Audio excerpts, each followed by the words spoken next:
Hello, my name is Carina, and in this podcast, Break Fear, Find Freedom, I have conversations with people just like you who have broken their fear and found their freedom, whatever that may be. And shows you how to do the same. So sit back, relax, grab your coffee or your running shoes, whatever makes you happy, and let the fun begin. Oh, by the way, come take my hand and let's go.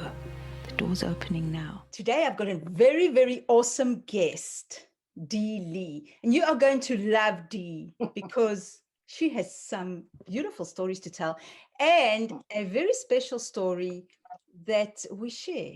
But let's leave it. Let's introduce Dee. Hey, Dee, how are you today? Hello, I'm wonderful. How are you? I'm awesome, thank you. Now, Dee is an author. I forgot to say that. That's the most important thing. But Dee, tell us a bit about who is Dee, really. Oh, let me see. Well, I feel I'm lots of things like everybody, so many layers like we all have, I guess essentially I'm an explorer.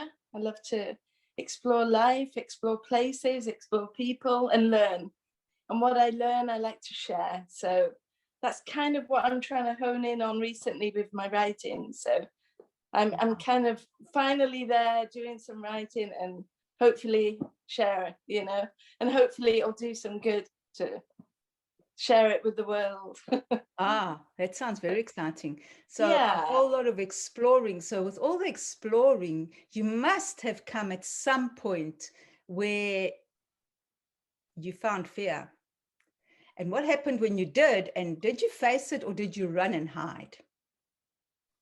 Well, let's see. Yeah, quite a few times actually. It depended on the situation. Some situations I had to face it and deal with it and find a lesson from it eventually. So yeah, it was more of a process. It wasn't like a sudden thing. So what did you do? Each time was different. It depends on the situation, as I say. So,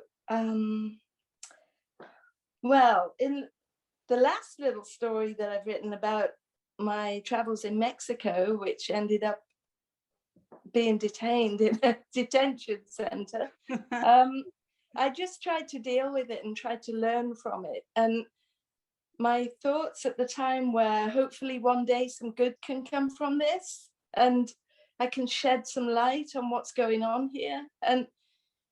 And when I do finally have the opportunity to do that, I'm going to appreciate that freedom, and ultimately I hope to share, and I hope to help. That's kind of my ultimate aim, is to try and learn from experiences and share and help. So yeah, for me, it's about trying to find a balance between feeling the fear and learning from it, and ultimately some good will come from it. So yeah, it's tricky, but yeah, we find that balance.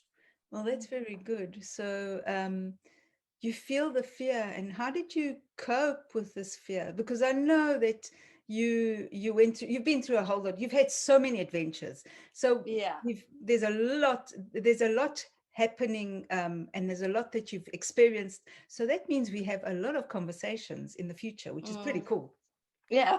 But possibly we probably hone on, because I know that you are writing a book or you've written a book about a specific experience. Are you willing to explore that or explain what that was about, and how terrified were you? Well, beyond terrified, I was in shock. I was in disbelief. It was so unreal. There's no words really. It I've never experienced something like that before, where you're so helpless, you have to surrender. So yeah, it was extreme. It was beyond, normal fear. It was way beyond. And how did you surrender? Or did you have no choice? Did you have a choice at that time, or you were forced to surrender or you'd die? Was it so? Well, there was no choice, because I mean, the way it happened was just, well, it was so sudden. I mean, this particular incident was, it was after I'd been teaching in Mexico, and I was invited to visit some friends in LA, and I looked up online the information, what to do, and it said when you get to the border, you fill out an entry form. And I was in a good, happy holiday mode, I was positive, happy with my friend. And suddenly I was being taken away in handcuffs, ankle cuffs, because apparently I shouldn't have been in the building without a visa. But they let me into the building. They actually let me into the building. So my mind was like, but why did they let me in? So, and it went from bad to worse. It just got worse and worse. They took me to this tiny cell. It was an underground facility, and they took me to a tiny cell. And when they opened the door, there were about 14 women squashed together on the floor in body bags. And I felt like I was going to faint. And then I was told to step inside. Wow. So yeah, it was, and there was nothing I could do. I was trapped, and I had to surrender to the situation. And, so there was nothing I could do at that point. So I just had to feel the fear, and experience it and do my best to get through it, and yeah, it just went from bad to worse. And then it got extremely claustrophobic. I was with these women. We were all locked in this cell, literally squashed together. I didn't know why I was there. And it was 4 days. We only were allowed out for maybe 1 hour in 24 hours. So for 20-minute meal breaks, and very rushed. I didn't know why I was there. I felt like one flew over the cuckoo's nest. I kept saying, why am I here? What's happening?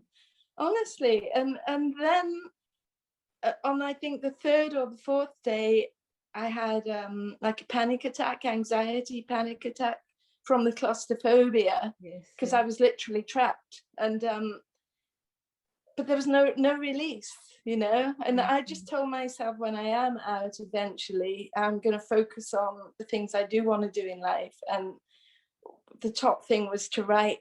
And I thought, well, I'm going to be writing about this. So yeah, and then it didn't end there, because they took me from there to another place, which was much bigger, so not so claustrophobic. It was an actual detention center, and still bizarre.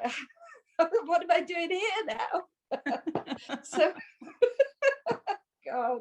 So, but at that point I thought, well, I'm just going to observe and hopefully learn and write about this. And as I said before, hopefully some good can come from it. So yeah, and the focus was eventually to write about this. And that was my way of channeling that fear, was to focus on what positive I can do from that. So that's pretty much how I dealt with it. But yeah, it wasn't easy. Oh, I know. It's really great because you survived. Because I mean, we're having this conversation because this happened 2 years ago, or if when you look back, did you find, are there any blessings that happened out of this horrible, terrifying situation? Yeah, I mean, once I adjusted to the situation, thankfully I have the type of personality that tries to make the best of things, no matter what the situation. Nice, yes. And I started to just think, well, what can I learn? And during that time, I experienced the kindness of these people that were in a similar situation to me. A lot of them were asylum seekers, just good people trying to find a better life. That's a normal human drive, you know. And Yes. and I made these observations, and it was heartwarming, you know, to see they would share their food, they would do each other's hair. Even with me, they shared what little they had, you know, because I didn't have anything. So when I first got there, and then I made some friendships, in particular, 3 in particular. There was the older, I've changed the names for identity, you know, protection. Yes. But the older lady was Elga, and she was sweet, like an older sister, with kind of downbeat, whereas I'm upbeat, but it was just comforting to have somebody that would meet me for a cup of tea, and we'd share our food together. And you know, even in a situation like that, to have that was priceless. Yes. And then from then I met 2 other people, 2 women. There was a younger woman, I call her Lindy. And she was just fun. She was like a good sense of humor, and we used to just laugh at silly things, you know. And her situation was shocking. She'd grown up in the States, but apparently when she got in her mid-20s, for whatever reason, I'm not sure, she had to leave. And that seemed horrendous. But she was dealing with it, you know, and you know, we're trying to focus on the humanity in each other, and talk about our hopes, our dreams, our aspirations, and you know, rise above this situation that we were in. And then the third woman, I call her Karen. She was on a similar wavelength to me. We were very much, let's make lemons out of lemonade, and we did discuss maybe collaborating one day on this particular event experience. We did, right? Yeah, and who was that lady? You. Very similar name, right? Yes. I know. And here we are now. So see, it and now we are. And it was quite weird when we started the conversation before we started recording. It was so weird to see each other and be in each other's company without having uniforms. Yeah. It was bizarre, right? And to see how you're looking so healthy and beautiful and normal. And normal, yes. So that was pretty cool. And yes, if we look back, there were many blessings that came out of that, I think.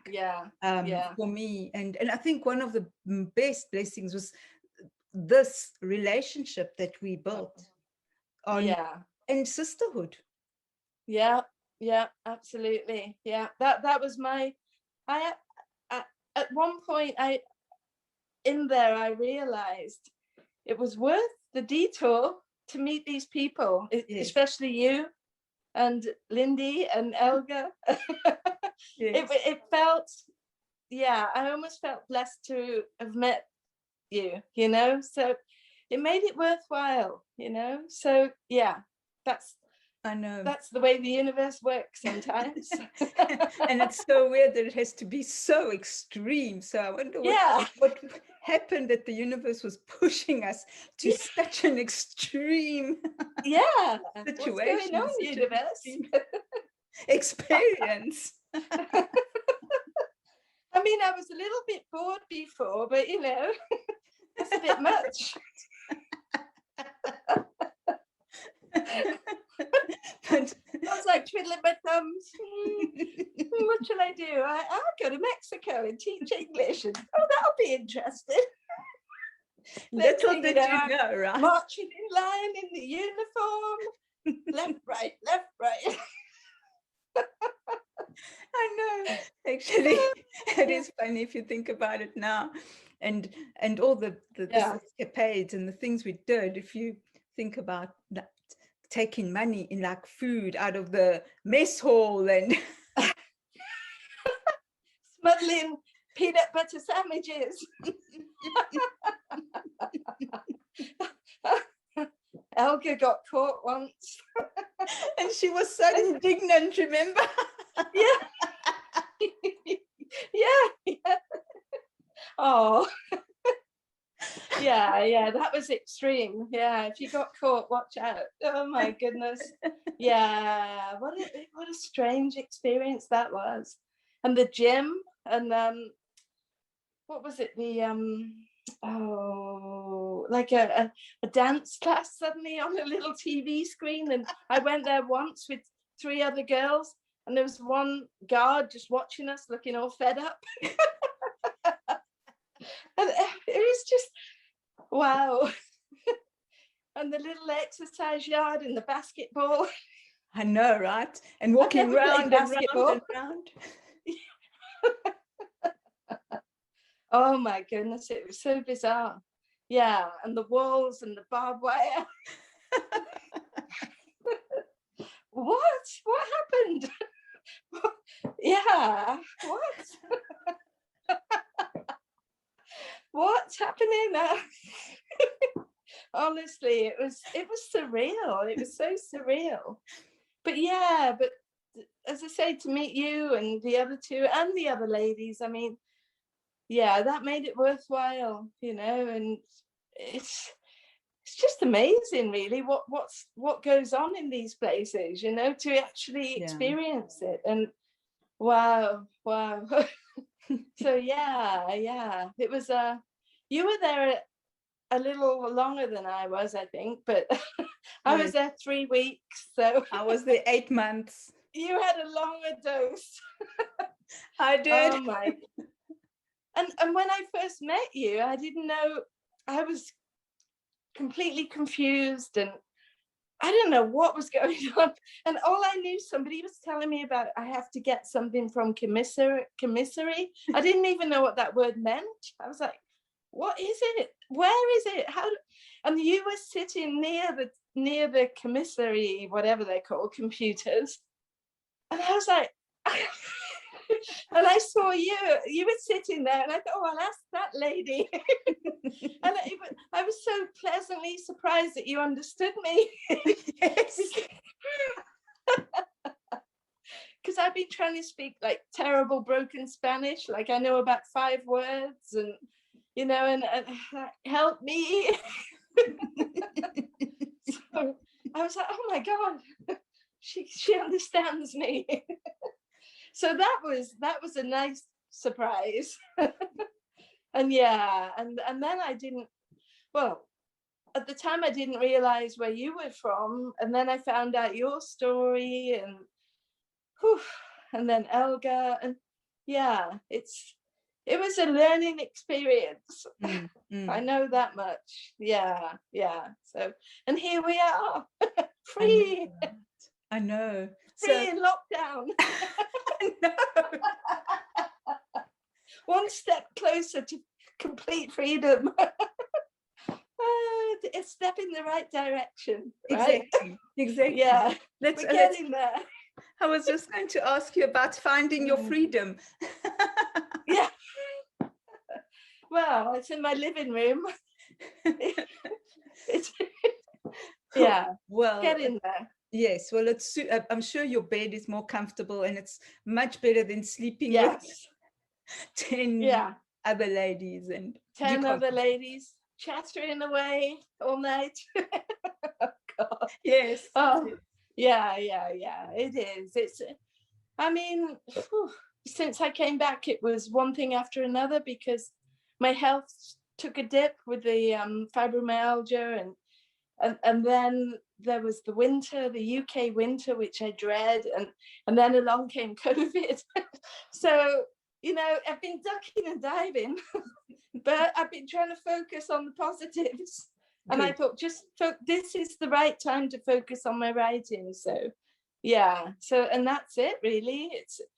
It's about like we said all along, it's about making the positives out of a situation, you know, and focusing on that rather than the negatives. You know, it's good to be aware of the negatives, but I don't want to dwell on the negatives. I've experienced, as you know, extreme fear and extreme anxiety and panic and helplessness, but it won't beat me. It won't keep me down. You know, no, I won't allow that. No, I'll experience it, but that's as far as it goes. So yeah. Yeah, that's so making you stronger. So I think definitely. you probably found your freedom within your writing. Yes, yeah. Focusing on fully writing and the good that will hopefully come from that, you know, for myself as a therapy, and hopefully any lessons that I've learned can be shared, and to shed some light too on these things, you know. So yeah, and that feels good, you know, it feels positive, despite the rough waters at times. So yeah, and yeah, I mean, it sounds like we're both on a similar path right now with our writing projects, and hopefully we can collaborate a little bit, and maybe, as you said earlier, maybe our books may be out around the same time, possibly. That would be pretty cool. Yes. Yeah, because I know yours is, well, it's published, nearly published, right? Well, yeah, I've got the little proof here. This is for me the author's proof copy. It's ready to go. Exciting. Yeah, so, and I got it designed, the cover, and there's my little thing at the back there. So it's nice. It's ready and waiting. I love it. Launch. I love it. It's so cool. Thank you, Carina. On that, you know that we run a contest, right? Right. So it's one lucky winner going to get a signed copy of your book. Oh yes, absolutely. Yeah. Well, I can do that. And if yours is out too, maybe two for the price of one. For the price of one sounds awesome. And those are priceless, right? Yes, yeah, absolutely. Yes. Yeah. Well, hopefully by when did we say roughly the dates when we might launch these Well, books? We were looking towards the end of June, beginning of July. What are you thinking? Yeah, that sounds good. I mean, I'm pretty much ready when you are at this point. So yeah, just give me the word. Okay, so basically get on with it now. Okay. Yeah. Get on with it yesterday. Exactly. Make it snappy. Yes. Okay. Yeah. Will do. So on that note, where can people find you? Where can they just find little teasers of this exciting project? Well, currently I've got a little Instagram page. It's just under Dee Lee Author. So that's one place, and I'm sort of ramping up my little YouTube channel too. So I just I think it's Dee Lee Rambles over there. So I can send you some links. Yeah. That's very cool. You know. Yes. So we'll have the links in the competition. You know, the competition is the more you share, the greater the opportunity is to win. And obviously one of the things is to share out all these beautiful, delicious links. So that's going to be fun just on its own. Brilliant. Dee, what if you had to give someone advice about entering the US from Mexico? Oh my God. What would it be? Don't ask me. I'm the worst person to ask. Don't go that way, go that way. That away. Okay, well, that sounds like a good, sounds like a good enough. Turn back. Don't go there. Oh no, don't even put your foot in the building at the terminal, whatever it's called, the border terminal, because they will arrest you for being in there, even though they actually said, come in. Yeah, don't do that. Okay, Oh, well, that was a good one. Now, I recall, because we chatted so much and we laughed so much, which was a great thing. I just remember there's one story that I'd love you to tell us about, the comida story in Mexico. The comedy club one. Right, yeah. I'd love you to tell us that. And I think our Spanish listeners, may there be many, will love it. Okay, well, okay, yeah. Well, what it was on oh dear, the day before I was due to visit my friends in LA, a friend from LA who I'm calling Brad came down to meet me in Tijuana. So the idea was we would have a fun day out, spend a night in an Airbnb, and the next day we would travel up to LA, you know. So, oh, wonderful, wonderful. Nice. We had a great day out sightseeing, and at some point we spotted a sign that said free comida at 5 o'clock. And Brad and I assumed it was free comedy. So we penciled it in, and we went off. We saw some more sights. We went for lunch, and as the day was going on, we were excited to go to this free comedy club. And what time is it? What time is it? Oh, let's get heading over there. Anyway, we get over there, and we're all excited. And this barman on the way, as we're walking up the street, he says, come on in, drinks. No, we're going to the free comedy. And he, comedy? yeah, free comedy. And we get there, and it's this big restaurant, sort of. We thought it must be a restaurant, bar, club.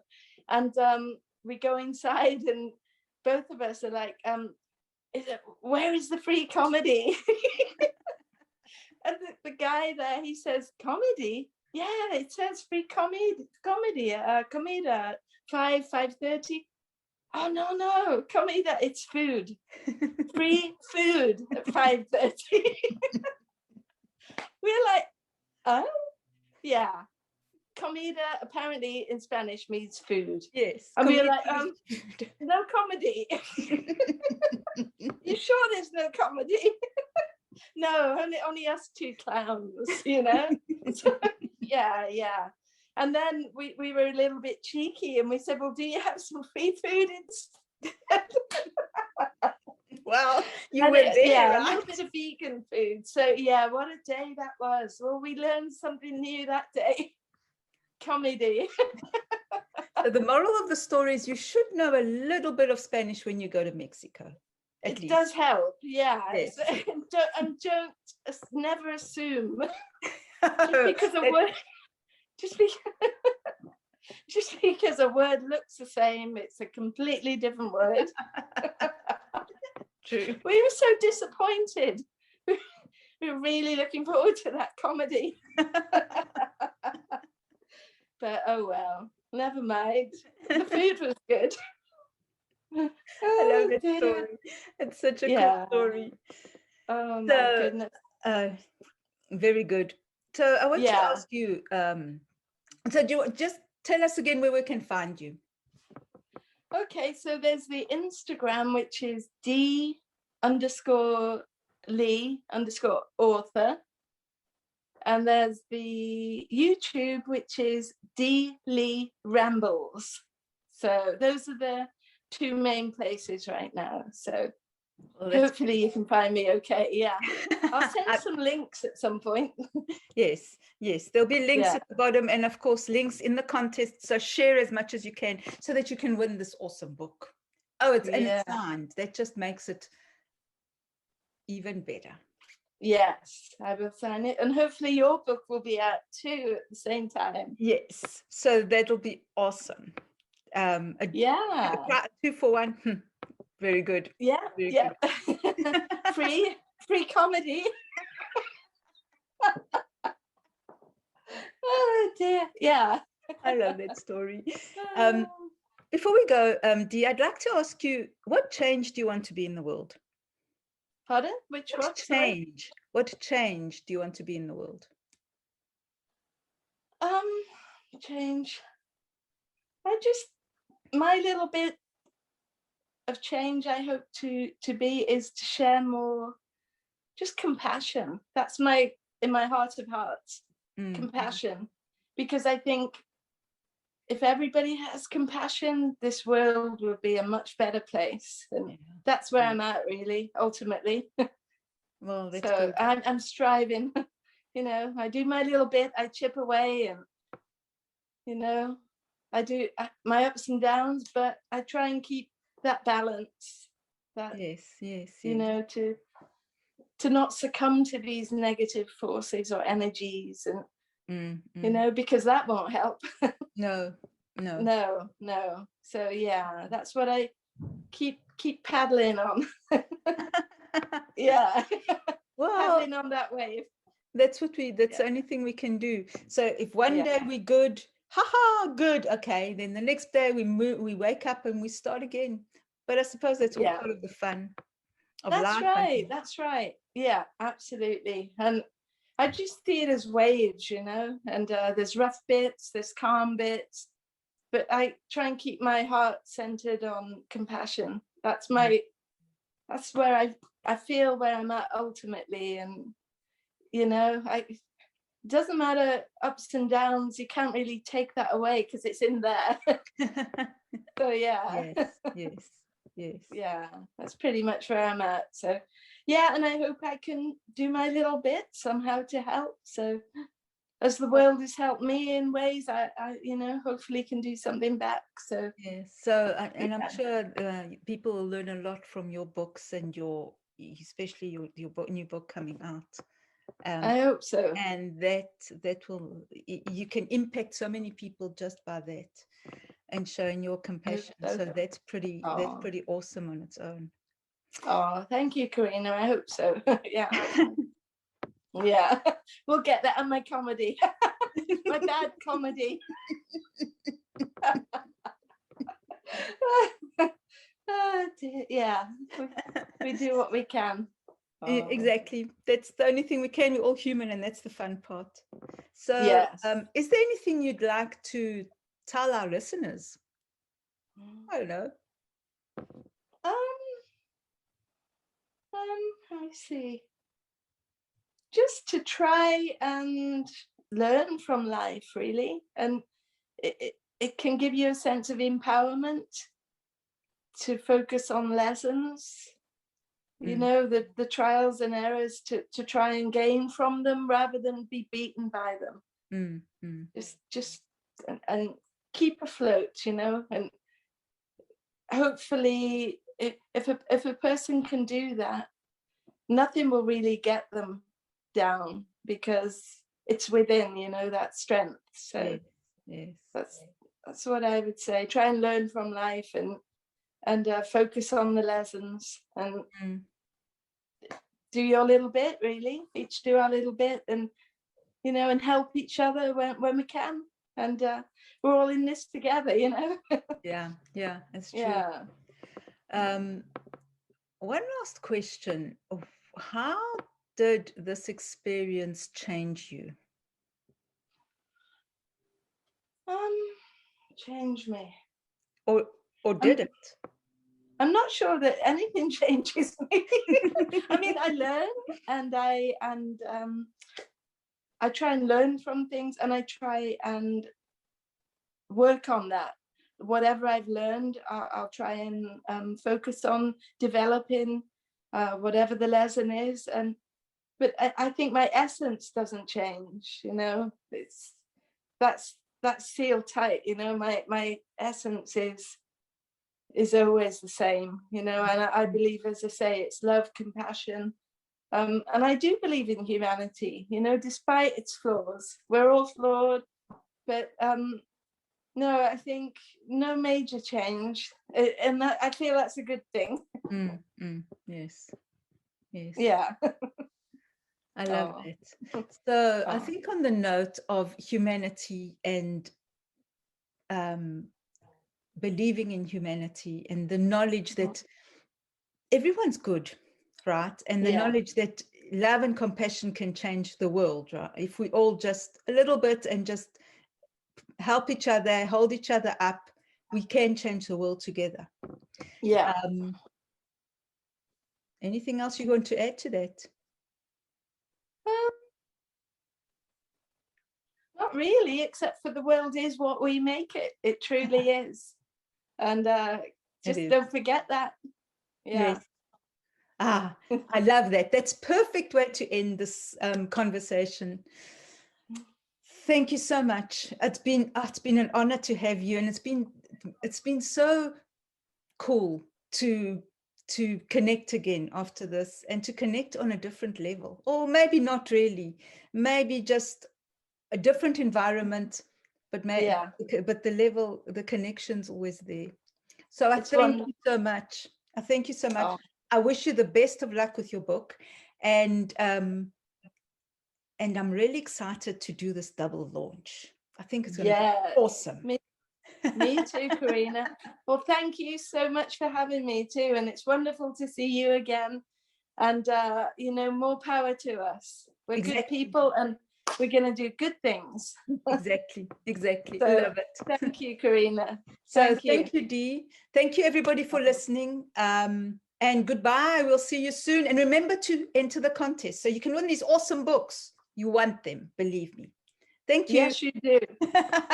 See you soon. Take care, everybody. Bye. Bye. Carina. Thank you so much for joining us on this week's adventure, and I look forward to seeing you again. Please comment, like, subscribe, and share with your friends if you thought this was amazing. Remember, if you need any additional resources, just check them out in the description box below. Have an amazing week, and we'll see you again next week. Thanks again. Bye for now.